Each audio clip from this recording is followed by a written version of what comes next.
Are you feeling stress ઓર એન્સિયસ?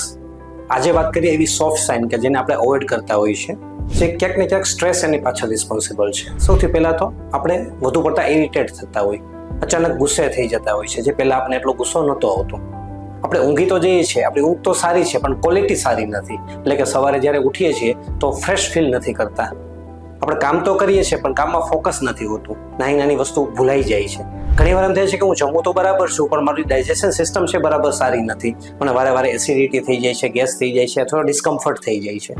ક્યારેક આપણે એવું લાગે કે આપણે બધું રૂટીન બરાબર જ કરી રહ્યા છે પણ સાંજ થતાં થતાં થાકી જઈએ છીએ, મસલ્સ પેઇન થાય છે, અથવા તો આપણું હેડ છે એકદમ ભારે થઈ જાય છે. તો આ એવી બધી સોફ્ટ સાઇન છે જેને આપણે અવોઇડ કરતા હોઈએ છીએ, જે ઇનિશિયલ સાઇન ઓફ સ્ટ્રેસ કહી શકાય. Thank you.